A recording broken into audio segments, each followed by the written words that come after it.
Hello, good morning, everyone. We see people coming in. Pleasure to have you all here. It's my great pleasure to have these speakers on the IDEEA Webinar series. So we have the global hotel investors that we're gonna challenge today to see what are their plans for future and what are their actions at the moment.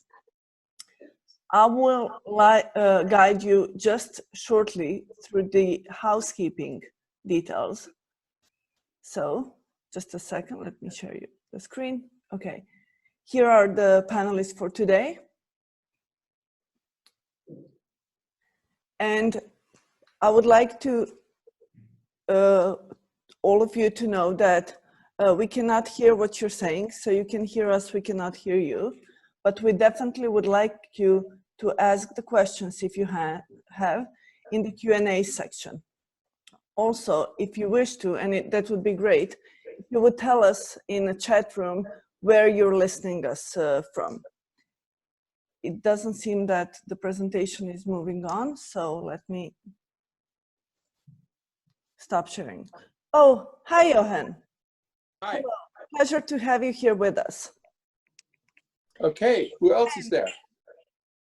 So Frederic will tell you everything about our speakers, but just one more detail. We're gonna have a poll at around 11:30, so please, all of you that are here with us today, join and answer the questions. Okay. I have to leave at 11.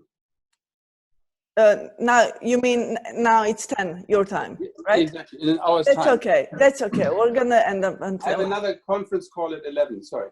Okay, so Frederic, please take on from here. Thank you, Marina, and thanks a lot for organizing this this event. Very pleased to chair today this investor webinar, and pleased to be joined by three very esteemed investors that have been very active over the past years and months in closing hotel transactions. Combined all together, you managing. Your companies are managing over $1 trillion of assets across the world. So clearly, you've been into the world of transactions. You also have been still active in closing deals lately, with most of you, announcing some transactions.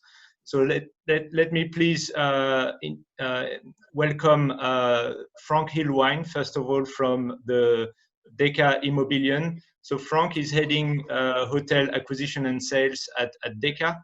Frank, you have announced a transaction recently. So you've recently transacted the Clayton Charlton Hotel in Dublin for 65 million. You've structured that transaction as a sale and leaseback with Dalata Hotel Group. So congratulations for that. Impressive to still complete transaction in this current market condition. Jochen, Schäfer-Suren, welcome. So Jochen, you are CEO of the Hotel and Leisure Division at Principal Real Estate Europe. Again, Jochen, you have closed a couple of deals recently in the name of the Radisson Cour de Loge in Lyon for 24.5 million euro, and you've structured a lease with the Radisson Hotel Group. And earlier this year, you've bought a hotel in Barcelona where you've structured a lease back with Ona Hotel for 40.5 million euros. We also sold to AXA. We also sold basically all but two of our hotels to AXA at the end of December. Absolutely. 545 million, which was a very good deal for us. Obviously. You've been a net seller last year, absolutely, as you said, selling most of your, if not all of your fund one. So like now you are active with your fund two. So great, lot of action on your side. And finally, pleased to welcome David Kellet, Senior Director Hotel Transaction at Invesco Real Estate. David, you've been also very active last year. You've closed few transactions in Western Europe. In the name of you closed a minor hotel portfolio in Portugal for 313 million, where you've done a leaseback structure with NH, and you are in the process of closing the NH Collection City Life in Milan for 90 million euros that is due to open next year, if I understand well. So welcome everyone. Again, great job of closing all these transactions over the past years. But where do we stand now? So we are in the middle of this COVID-19 crisis. Frank, what has been your reaction when you learn about this crisis? What has been the reaction of your investors when COVID broke in Europe? How has this reaction evolved over time, and where do you stand now? Yeah, good morning, everyone. So thanks for that first question. So I was personally a bit surprised. I didn't think that it will come as bad as it did. And obviously the hotel sector and restaurants were the first more or less to close. And it seems that they are coming as one of the last out of this crisis. But, we have a portfolio of about 70 hotels, about 4.5 billion of our 50 billion in total. And I must say the first quarter was still really good. It was a record quarter for the group in terms of inflows and in terms of transactions. So we had a big number of transactions coming over from last year, and we have already transacted more than 1 billion in the first quarter. So actually the start of the year was really good for us. And now the situation is as it is. We cannot change it, and our investors, I must say, they stay with their strategy. We don't have much outflows out of our funds, actually none. So we rather have inflows that we can see that money is coming from stocks and bonds into real estate, both institutional and private money. So we are still positive for the remainder of the year that we can close transactions, even if there's not much debt available. But we will keep with our strategy, and we will try to catch up in the second half of the year, and we will focus on transactions that we can maybe do 3 billion in total. We were aiming for 4 billion. So we cut that down to about 3, and the equity is there, and also the investment committee is prepared to go on. So thank you. Yeah, we will come back on the challenges of raising debt finances in a minute. But Jochen, on the side of principle, how did you enter the COVID-19 crisis? Like you mentioned, you've sold most of your hotel portfolio last year. Did you enter the crisis full of cash with the need of placing these investments, or did you had to convince your investors that this challenge is bringing some opportunities? Well, yes, thanks. Well, we don't have an open-ended fund like some of my colleagues from Deka, etc. We have closed-end funds. And the 3 funds and separate account managers and hotels that we've had over the years were always with a finite life.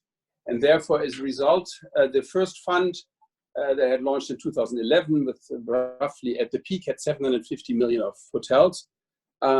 We started to sell them from 2018 for a number of reasons. They had reached maturity in terms of their life cycle and valuations. And secondly, I was always worried that something would happen. I thought that pricing in hotels had become too steep. And so that's why we sold in 2018 4 hotels, and we sold last year altogether 12 hotels. Now, obviously, that nobody could have foreseen what happened with COVID, but clearly we felt that this was the pricing was just too much and too much supply coming in hotels. Now, after the successful sale, where we generated 17% IRR net to our investors after tax, of course, they were very happy to put more money into our new hotel fund, which we had created in the meantime over the last 18 months. And so we have there roughly 500 million to spend. We had bought already a couple of hotels. We have those are the only hotels we have right now. We have a hotel in Lyon, in Malaga, and in Barcelona. So we, out of the, we had 18 hotels 2 years ago. Now we only have 3, but we have, as I said, 500 million of cash. Now going forward, I think it's going to take some time. I think it's going to be very difficult to do transaction in 2020, simply because, it's going to take time until this situation will be resolved. Trading is not going to pick up, immediately. I don't believe in the V recovery. We have a severe recession heading our way. Plus, psychological impact of this on travel will be quite important. So I don't think it's going to be very smooth, right after they reopen businesses. And it will also take some stress to work through the system, that hotels go bust or can't meet their financing, or developers can't finish their project, whatever happens. We've seen these crises before. Like everybody on this call who's been around for a while has seen those in the financial crisis, in 9/11, before, etc. So we're waiting for those opportunities, but we are quite patient. We're not in a rush. Does that answer your question? Absolutely. So the same as Frank, a lot of capital available, and ready to waiting for the right opportunity to invest. David, maybe a challenging question to you, and I will try to identify and quantify the difference between like a buyer and seller's expectation later on, asking a question to the audience. But as an investor, how do you price hotel assets nowadays, considering the current challenges? Yeah, I mean, it's good of you to give me the easy question, Fred, I think, compared to the last two.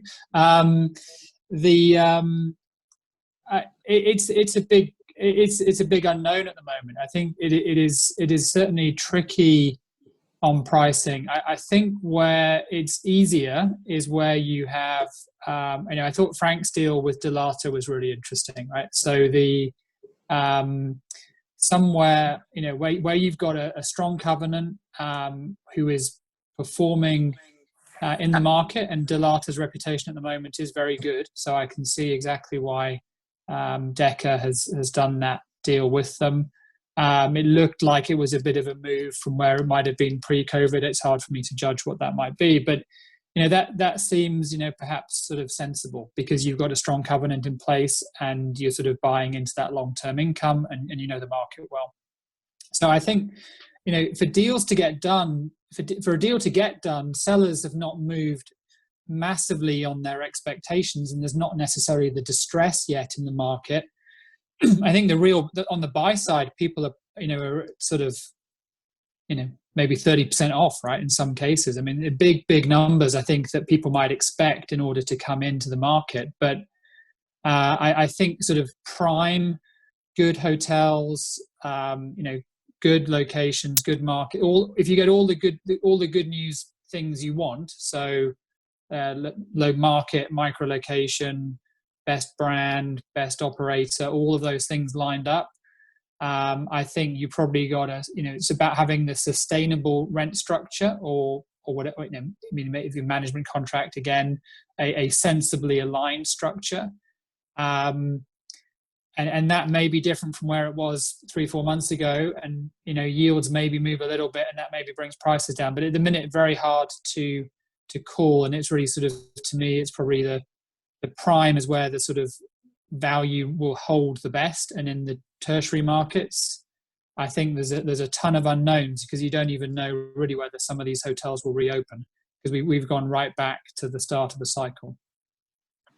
The one thing I just like to add to this is, I agree with David about the core.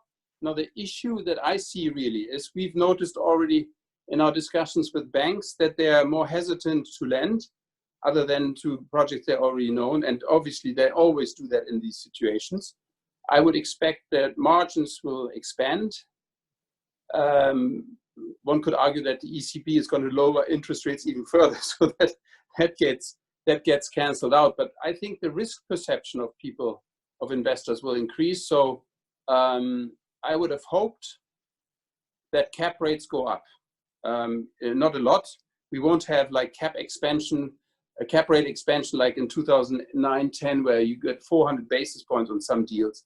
I remember 300, 400 basis points. But clearly, we certainly would expect cap expansions because people all of a sudden consider risk that we've never considered. Everybody has always talked about occupancy, how high, how low, etc.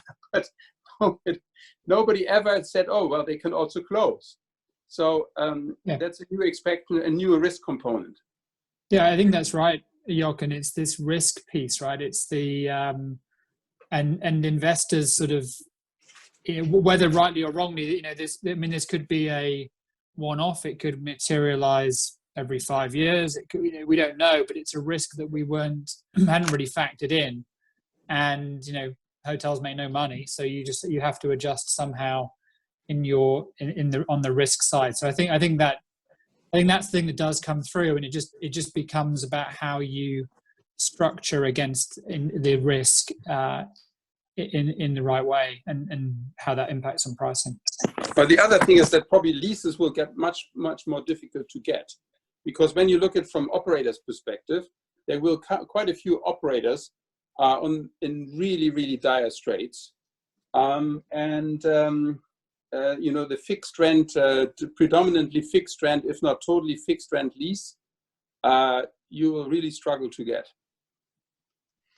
Yeah, and it's maybe a question to Frank, actually. Like you all buying leased hotels. David and Jochen, you are all the time putting a component of variable rent in order to get some upsides. But Frank, you're more towards like the fixed type of long-term leases.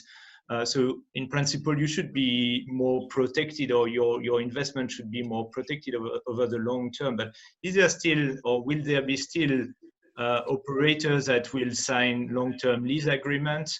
And would you adjust kind of your requirements when it comes to the covenant checks, when it comes to the rent protection to projected EBITDA and so on? Yeah, out of our 70 hotels, really, not many are paying their full rent or even pay rent. So hotels are shut down. There's basically zero cash flow for more or less all of them. So it's a very difficult situation for all of us. And the lease really protects us in a way that we can force the tenants to pay. We can draw on guarantees, which we don't do right now. So we more or less defer payments, because if there's no cash flow, what shall we do? We also don't let the tenants down. We don't terminate leases. We all have to deal with the current environment. So currently there's not much we can do unless we wait until we have a slight recovery, and then we have discussions with the tenants how we get back our lost rent over what period of time. So for us, it's of course it's also an issue, but most of the hotel assets we have are in mixed funds. So these funds don't only depend on cash flow from hotels; they have cash flow also from other asset classes. So therefore, the impact is not that huge. But of course, it's a really difficult situation, and we really hope for a very quick recovery. So 2020 is probably a completely lost year. So we don't expect much to happen this year. And then we hope that 2021 and 2022 we catch up a bit more to normality. And then on an ongoing basis, it's going to be the challenge. What David and Jochen said, that there is a discount in pricing, of course, on the yield side. That probably has to happen. Not very much, because the interest environment is staying extremely low, zero more or less. The question will be how you underwrite a new lease. So what's the leasing level you want to underwrite in 2021 or 2022? And I agree to Jochen that it's probably more difficult to agree to leases, but we probably find a way to have a bit of a lower fixed rent, and then on top we have maybe a turnover based or profit share, so we can we can catch up on better cash flow, and there's also some security for the tenant. But don't you see that we once experienced that the notion of fixed rent is really become somewhat an illusion, because in certain countries, when the government has ordered the closure of hotels, the law, that's at least what our lawyers tell us, the law protects them so they don't actually have to pay fixed rent, whatever the lease says and whatever the first bank guarantee says. So they just hide behind that. And our lawyers are telling us very difficult to overcome that. That's something we also learned in this crisis, yeah. I think especially for Spain, for example, if you can't operate a hotel, then you don't have to pay rent. You know, in the end, we have to work together with the tenants. You know, it's such an unusual situation that we have to deal all with it. And we will all stay in the market. Well, some operators, they might disappear. There might be a aggregation of different tenants coming together to bigger scenarios, but we have to deal with it, and we have to find solutions after the crisis. So David, do you think this is a better alignment of interest, like between the different stakeholders in the industry, from the operator, the owner, and sometimes the lender? So like, how do you see kind of this dynamic being balanced? Well, look, I mean, the alignment of interest is the key thing, right? And it's and we'll learn a lot from the crisis. I think Frank mentioned, things like, bank guarantees and things, and a lot of the lease is basically structured for, the security in it is there to protect you if that hotel fails. It's very different if the market fails, right? And the whole market is shut, and that's just a completely different dynamic. But the whole point about alignment, I think, is key. And so, look, I mean, I tend to prefer a lower fixed rent structure with then more variable, but you have to price that variable in the right way.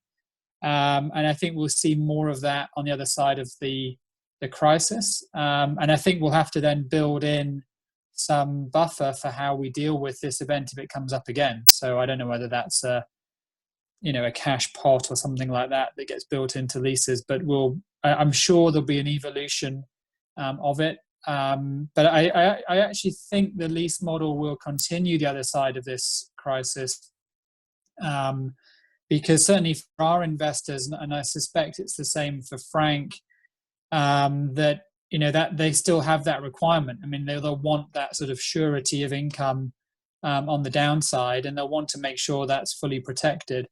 On the other side of it, you get into more management contract style, and then there'll be just more of a balancing of risk as well. So I think there'll be structures will evolve so that the operator is, the ability to walk away will disappear, and I think will not disappear, but it'll be try and restrict that, and look for, there'll be more selectivity on tenants and operators that are really in this for the long game and not just for the upside. Yeah, many investors are regulated and can only buy lease agreements anyway. So like, I don't think we'll see the end of lease agreements. Jochen,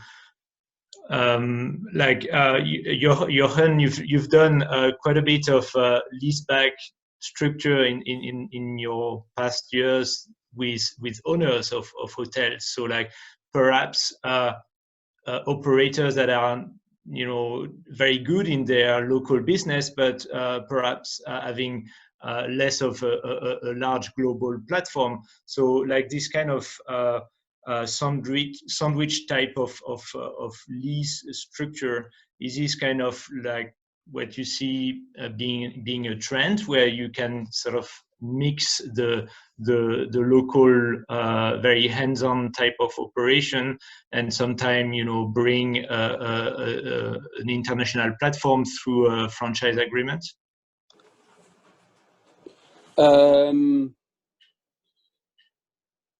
Well, sale and leasebacks are certainly something that will come up again, because actually we have been approached by a couple of operating groups about the sale leaseback as a result of the crisis, because many operators struggle. And to the extent they have assets, they want to use that to raise cash.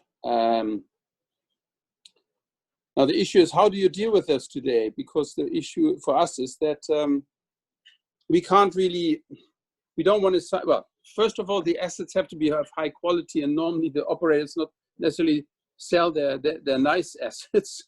They first try to sell the stuff that is, less valuable, and clearly that's not attractive to us. But if they do effectively look at doing sale leaseback on attractive institutional type assets, then the next question is, how do you structure the lease in a meaningful way? Because clearly, if the operator still is not financially stable past the sale leaseback, and he hasn't been in a credible way been able to resolve his issues that led him to go for a sale leaseback, then you're at the beginning of the whole situation. So it's a very delicate thing. And then obviously some of the ways of dealing with this is we can do, for instance, 100% variable leases. I've got done deals where basically 100% variable lease, no fixed lease whatsoever, which you can do on a short-term basis, and then they become hybrid over time, etc. But it's quite delicate, because you need to really have a little bit more visibility about where we're heading. And I think the big issue that we have, and that I have, concerning transactions, that's why I was so kind of hesitant about doing much transactions this year, is we need to have visibility. And I think this is a fundamental change to travel and tourism patterns.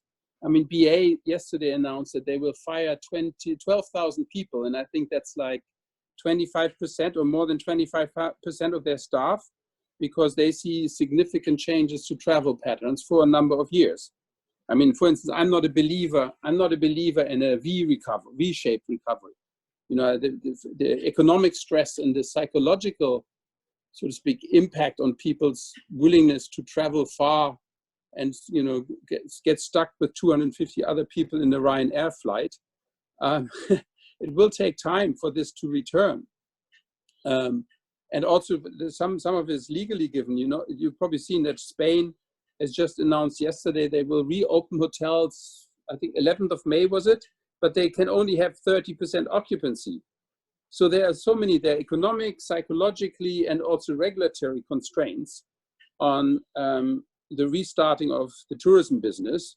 And so it will take time. And so whatever deal you strike and whatever lease you strike, you have to anticipate that you won't have a return to normal for 2 or 3 years. And the lease has to reflect that. And the price then, of course. It seems from what you are all saying is that it's very much a flight for quality, like flight for prime, and really much focusing on this core component. Just a question, David, like if we are moving more towards kind of variable rent type of structure, then therefore this implies that as the income varies up and down, this implies that prices also will move up and down. It's not anymore just a matter of like adjusting cap rates. So it makes it like more complex for investors to price themselves in according to the market. So do you see that really investors or owners of hotels will be selling in a down market, considering this kind of like structure, and accept for discount on their investment? Yeah, I mean, when you get these crises, it's and they're all different, but typically the transaction activity does reduced quite significantly at the front end of them because the bid offer spread is wide, and it might take 6 months for distress to come through. Maybe it takes 12 months. I don't know. I mean, this is a steep decline, so it may bring it around quicker than it did the last time around. But I would expect transaction activity is limited short term, really, to things like Jochen was saying about sale leasebacks for companies that need to raise capital today, or want to shore up the balance sheet in other ways. But I think that activity be limited. Prime activity might be there, particularly if it's a value add, sort of where it was a refurbishment of a core asset and those always exist in the hotel world, so they may well come through. I mean, I think the other thing we would look for on alignment of interest is the sort of termination on sale provisions. So to be able to exit a hotel with as much flexibility as possible. So what might work for us when we hold might be one structure. Frank might want another one when he buys, if we sell to him, or Jochen might want a different one. And that, I think the concept of flexibility, which is tends to be loathed by the tenant and the brand world, I think will go right up the agenda on the investor side, because we're going to need that, because we're going to need to be able to have maximum liquidity when we go to market, and also be able to sort of to bring that to bear. So I'd hope to see, and you never know with the brands because they don't like it, but I think the brands are going to have to do more actually to help out some of the tenants and support some of those tenants through these kind of crises. But also we need to have this flexibility built into the agreements. Yeah, I've seen that as well. Also with private equity investors who are typically buying more hotel management type of investments. They also like pushing for termination upon sale on the operating agreements. So like if this is being pushed by all the key players in the market, this will have fundamental changes in the way hotel operators are expanding. But yeah, I think it's probably one of the key things that we may see from this outcome. Jochen, there is plenty of capital available in the market. I've been catching up with most investors over the past weeks. Clearly, everyone is stating, we still want to invest. We want to find opportunities, but we're looking for distressed opportunities. We don't want to pay prices that were available at the end of 2019, beginning of 2020. So find me these opportunities. Are these opportunities really existing? How long do we have to wait for stressed or distressed opportunities to come in the market? Well, that's the crystal ball question, isn't it? Well, I would personally, you have to start with the beginning. And the beginning is clearly the development of the crisis itself, the health crisis. This is the starting point. The recovery of the economy, of the investment market, etc., can only start once there's some visibility here. And currently, we have very little visibility. I mean, yes, people are starting to talk about now getting out of the lockdown, etc., but it's all very tentative. I mean, to my knowledge, as I said, in Spain, they've announced that from, as I said before, on the 11th of May, hotels can open, but only with 30% occupancy. Now, the big question is how many hotels will open with that, because you can't really make a lot of money with 30% occupancy limitation. So that's the first thing. The recovery, however short or long, can only start once the epidemic, pandemic, isn't it? What's called, has actually been somehow managed or has slowed down. Then the next step is then thereafter to look at actually how the hotel sector and the tourism sector will evolve. And again, I think that it's very difficult to say anything about these opportunities right now. But I believe actually from the longer this goes on, the worse it is. I mean, just give you some numbers, and I'm sure that my colleagues have heard similar numbers. I mean, the UK, for instance, in March, the deficit was 44 billion pounds. In April, May, June, they anticipate now that the UK government is spending something like 250 billion. The total stimulus, monetary and fiscal in the US is $8 trillion. Why do they do that? Because the drop in GDP is going to be unheard of since the 1930s. So, and by the way, it's really funny when you look at the stock markets are basically 10% of their all-time high, which makes you wonder. Anyway, so why am I saying this? I'm saying one of the key points is how severe will be the economic impact. Clearly, both leisure travel and business travel will be restricted. Companies will cut back on their business travel. Conventions will take a long time to come back, like the Marriott Convention Center type hotels, with 2,000 delegates, etc. That's not going to happen before 2021, and then slowly and difficulty, etc. So basically, everything will start with, on the one hand, what's going to be the economic and trading recovery. And I think it's going to be long. And you have to be really, and it's going to start locally, it's going to start with mid-market.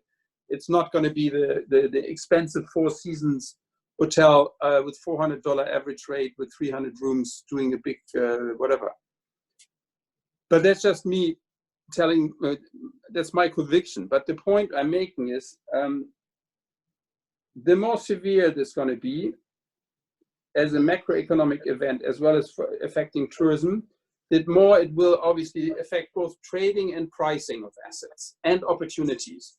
And it will take, in my mind, until 21, until this all becomes clear, because the stress that people experience now will take some time. So, right now the banks are forgiving, we are waiving or deferring rental payments, blah, blah, blah, blah, blah. We will not have some kind of clarity about this whole thing. And deals, a lot of deals coming on the market until 21. We've already seen some deals that have been proposed to us, but we've been very hesitant. And all the deals that we've been working on before, we've repriced. We repriced it now quite aggressively. And if the deal falls apart, then we say fine. So yeah, it's Frank. Sorry, go ahead.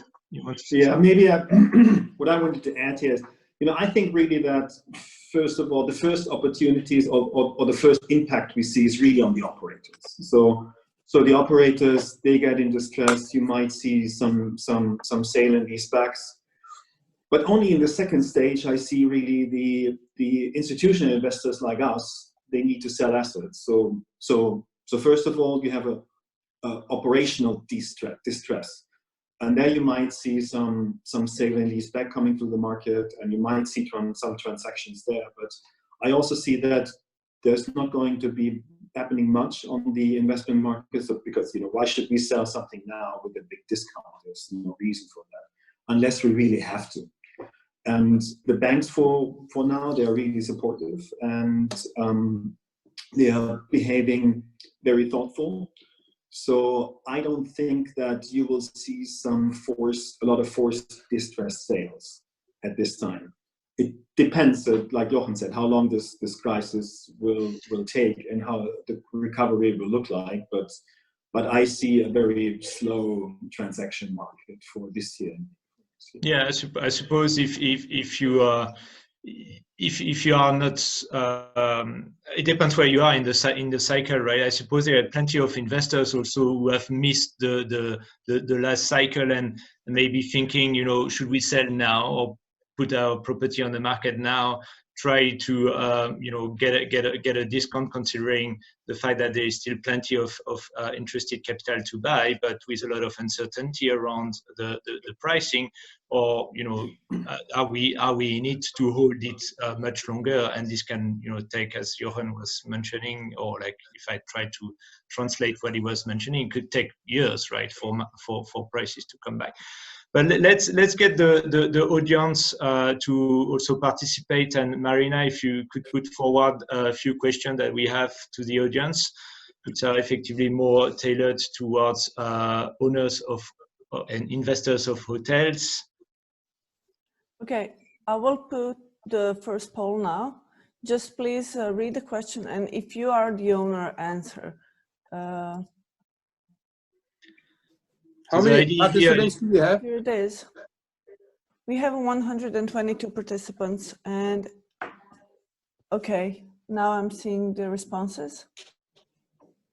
So the idea just answer the question. No. You can, yes, go ahead. Well, I think the only person who sells now is a forced seller. And actually that is an interesting question, because I think certain markets where you have oversupply, you know, we know that certain markets have oversupply. Some tenants have entered into not sustainable leases. Those are the assets that could come on the market, but nobody would sell today. That doesn't, I mean, an institutional investor like any of the three of us here on the panel would sell today because we don't have to. No, Yeah, look, I think the only reason you might sell, I don't know that I'd sell today. I agree with you on that, Jochen. I think the only reason you might sell, perhaps, oh look, you know, this is. I'm trying to give the contrarian 11% answer here, right? Exactly. I think one reason other than distress, and this may take, you know, 6 to 12 months to come through on the institutional side, but where there's open-ended funds and you're revaluing constantly, you may find that there's an asset you have which you can sell and then redeploy some of the capital you raise from it back into other opportunities. So that I can see there might be a shuffling, but it might be 6 to 12 months away. It's not immediate. But, you know, so it's not distressed, but it may just be a portfolio shuffle to say, oh, I've got this one, which I don't, you know, is not as core as what I'd like. So I'll rebalance a bit. I can see that coming through, but it's not today. It's certainly a while away. Okay, I will just launch another poll, and I only ask those 11% to answer this one.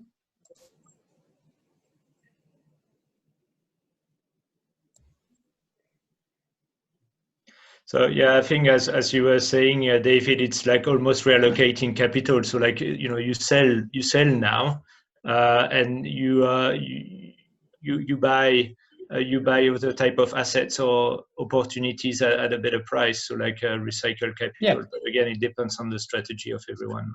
Yeah, so it might be a strategic reason, but I think market activity will be low, and therefore if you think there's a lot of, if the weight of capital is still in the market, it might, you know, the discount might not be as bad as feared potentially. But yeah, exactly. That's also what I think. There's so much capital in the market, and the yield premium over bank debt is still that high. So you can basically lend for more or less zero, and still if you get a 4% yield or 4.5% yield, and you put some debt on it, you're in good shape. So I don't really see why you should discount prices that much. I think it's more the question where you put the rents, what level. So that's really driving prices. And where do you see the EBITDAs and NOIs of hotel? So what is the income for pricing? This is more the key question for me, and not so much the yield perspective. Yeah, no, but the key question is sustainability, because I mean, yeah. I think that prices can move a lot more. I would certainly expect that, because one lesson from this crisis is that the 4% or 5% fixed yield doesn't exist in hotels.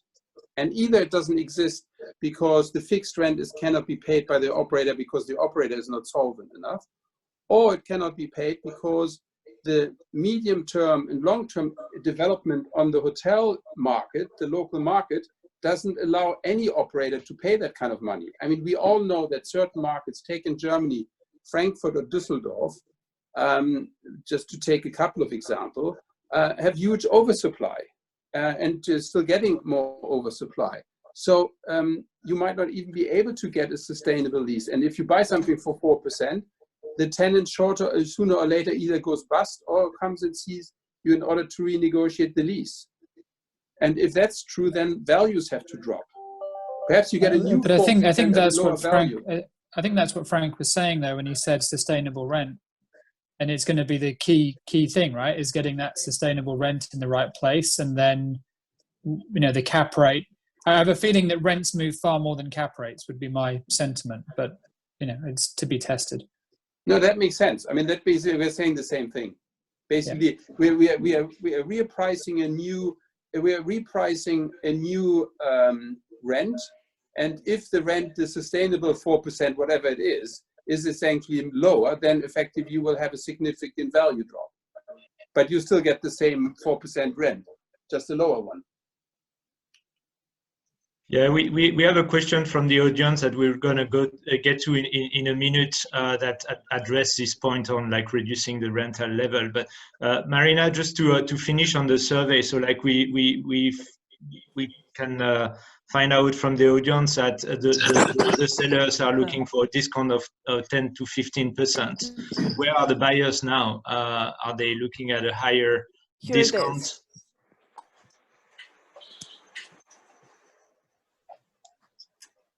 Do you see the poll?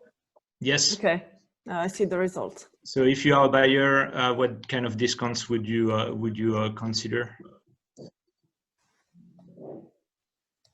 I would expect that there is a slightly higher discount than the one. Is that a question to the audience or to the panelists? Both. Jochen, you are an investor, so you can answer.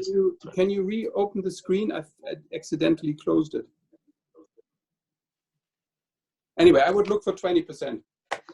Good. So, Marina, do we have the answers? Still coming in, but I'll finish the polling now. Yeah, so it's Jochen, you're in majority. So significantly more. So it shows that there is a big gap between pricing depending on where you stand, but this is expected. Just one comment on this. I think it's critically, and I think that's what Frank referred to earlier. It really also depends on the asset. We have still a wall of money around. Now, clearly, top quality locations in major cities, Paris, London, etc., the likes. Place de la Concorde in Paris, I don't think you're going to get 20% discount. So it depends on what you're looking at and what kind of covenant of the operator, etc. Especially at the upper end, because even some of the assets like the Lanesborough in London or the Ritz in Paris, you're not going to get a significant discount today. That's people have seen for too many years that these things keep a relatively stable value, and that will stay like this, in my opinion. Yeah, thank you, Jochen. A couple of questions from the audience, and some of them are very good. Like, I don't think any of you have a fund focusing on apart hotel investments, but we've seen that apart hotel are more resilient in this downturn than other type of assets. Like, that's logical. And one of the questions is that could apart hotel further mature as an asset class and attract investors in the near future? Frank, do you want to answer that? Yeah, maybe I can quickly. We don't have really any apart hotels. We have some extended stay products, but the thing is really that the operational market is not so mature yet, and you don't have really strong operators in that segment. And also the deal volume is typically not as big. So we couldn't really find yet suitable assets, so we typically buy in excess of 25-30 million per investment. And we couldn't really find it yet. But I think that's a fair statement that this asset class is probably more resilient in such a crisis. You're on mute, Jochen. Jochen, you're on mute. Oh, sorry. We've always loved apart hotels because they have a number of, for instance, IDEEA hotels, I'm a big fan of and quite close to the group. they have a number of attractions. One is obviously the ones I know, higher margins, lower F&B, a longer average stay means higher profit margins even in rooms.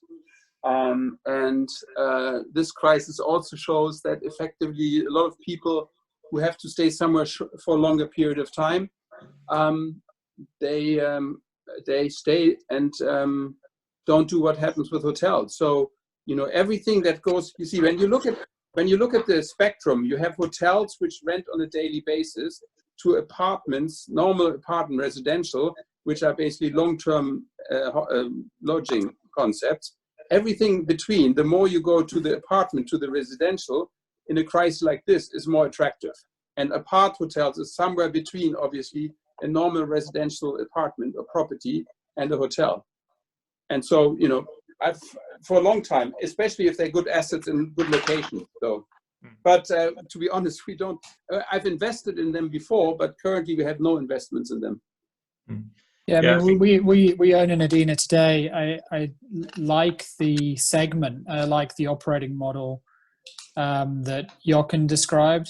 I'm afraid I still view them as hotels and not residential. So I typically view them as long stay hotels rather than short-term resi, but it must depend very much on the property and the type. You have to really analyze that quite carefully.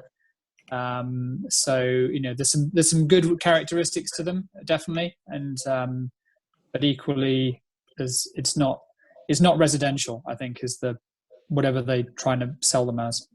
Yeah, I suppose you would underwrite them as a hotel asset, right? So I would, yeah.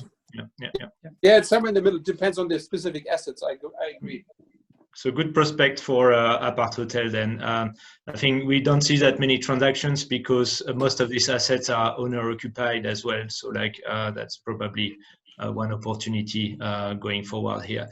We have a question from an owner occupier and tenant as well, Federico Holzman from Catalonia Hotel and Resort, who actually is asking one question that we raised earlier on. Say, don't you think that in such adverse environment and difficult times, hotel owners / funds should really take some social responsibility within the market and discount some amount on the lease? So it's basically, I think what he's trying to ask is, would funds be considering reviewing leases? And if so, to the impact on pricing, and if so, could that be for a short period of time or for a longer period of time? We are fiduciary of other people's money, so we have to keep the interest in place, and we have to insist on returns which we have to deliver. So we cannot take a welfare position. So we need to act responsible, and we have to deal with the situations such as tenants, but we just cannot give away money for free. Yeah, totally with Frank on that. I think I mean, with the crisis here, it is unprecedented. So I think the approach from us and is one of, you have to be sympathetic to people's needs, but equally, we have debt on the other side of our deal. We have investors, and we have a fiduciary responsibility to invest our investors' money wisely.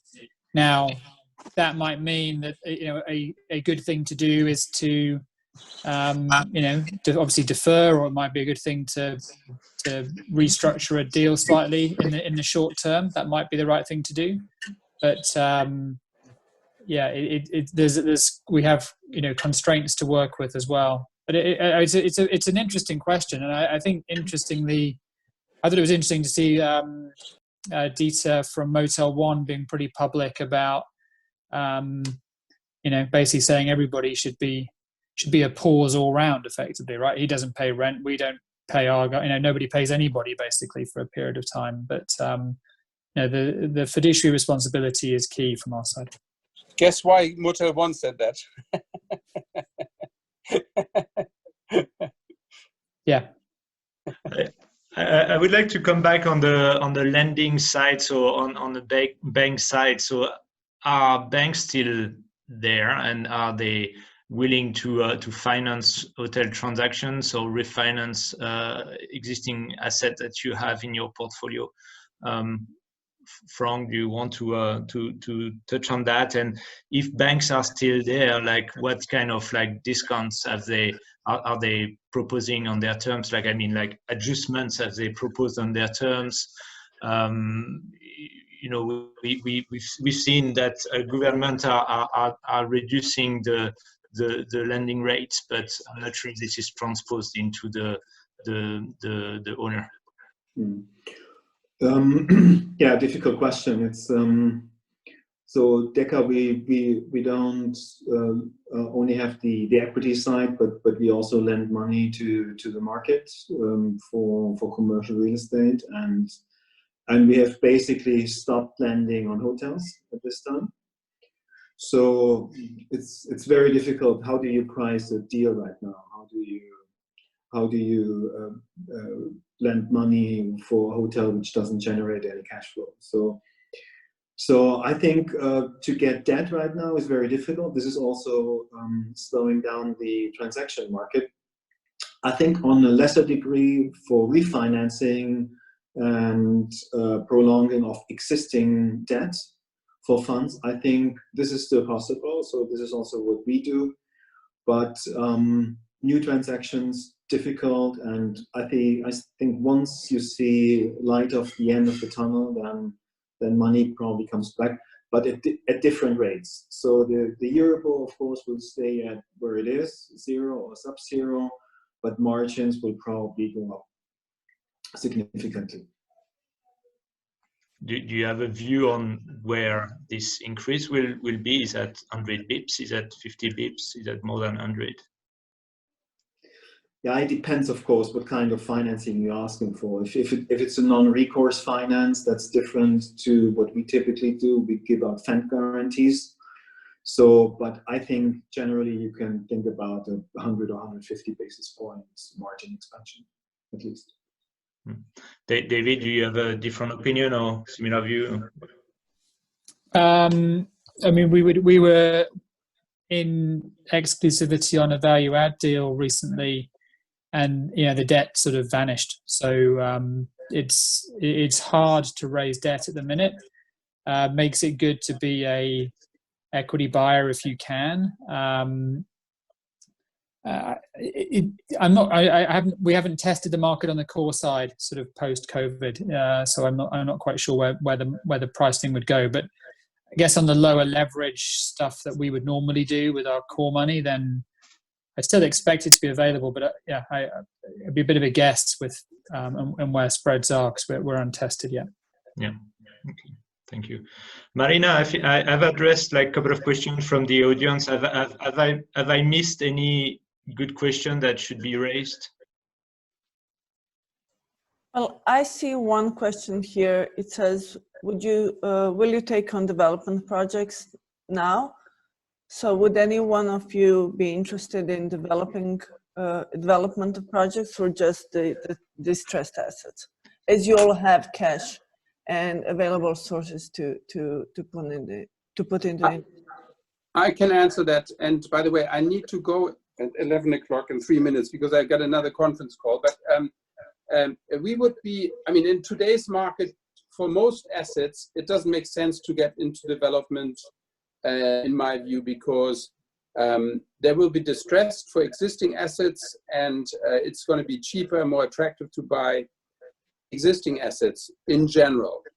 Now, I can imagine you get involved in the development project if effectively it is, for instance, more like a redevelopment, renovation, conversion of a trophy assets in the core location. Because then you could argue that, let's say you'd buy a 5-star hotel. The 5-star hotel market, in my opinion, for the next 2 or 3 years in most cities is going to be very difficult. If you take the development period of the next 2-3 years to essentially create the perfect asset and then reopen in 2023 or late 2022, that may be a very good moment to basically use this time in order to create value by renovating when the hotel and tourism market is recovering. But if you want to have, that's the only situation for a trophy asset. Otherwise, you know, in most crises like this, existing assets are more attractive for investors than development asset, unless of course you are a developer or have a development strategy. Anyway, this is my contribution. I apologize for my departure, but I have to get on another call. Thank you. Jochen, yes, thank you so much. It was a pleasure to have you here. Okay, bye. Bye. Take Bye. care, everyone. Bye. Thank you, Jochen. Maybe just to add to that, one of the biggest challenges coming in, you know, pre-crisis was the level of supply pipeline in certain cities across Europe. So it really escalated, notably Germany, but also in some of the Eastern European countries. You know, Warsaw has a very big development pipeline. So I think, again, it will be, because the cycle has restarted. So if you think, you know, we've actually gone right back to the beginning of, you know, the hotels are going to start 0% occupancy and whenever they reopen. The first thing is that what's going to be first to fill, it will be the city centre locations.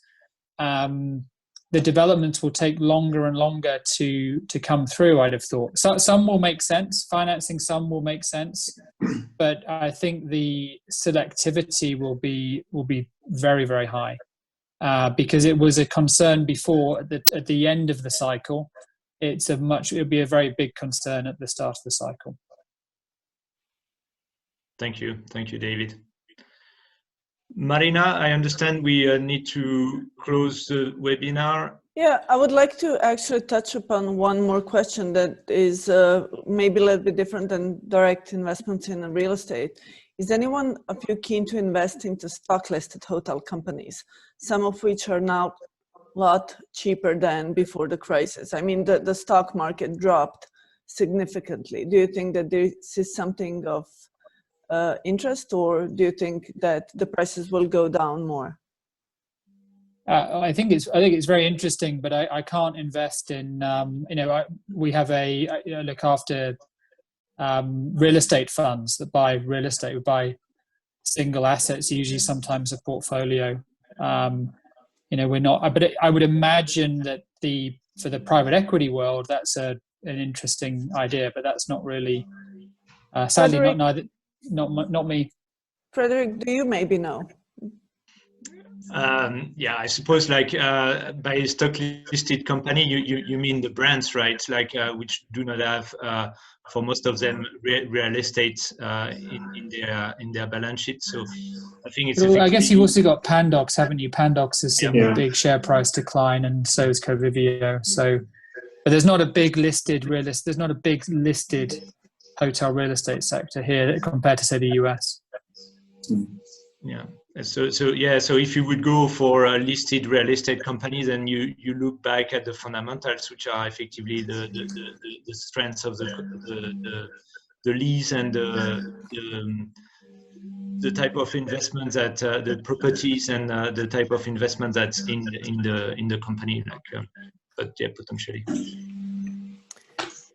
Okay, well, I thank you all. It was a pleasure. I have to say we kept all the participants all the time, so it was great to have you here. I wish all of you and all the audience to stay safe, to go out as much as they want, but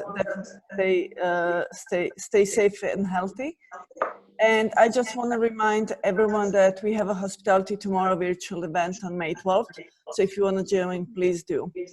Thank you and enjoy the rest of the day. Thank you both, Frank, Frederic, David, and to Jochen that has already left. Yeah. Thank you, Marina. Thank you, Frank. Thank you, David. Thank you. Thank you very much. Bye-bye. Bye. Thanks. Bye. Bye.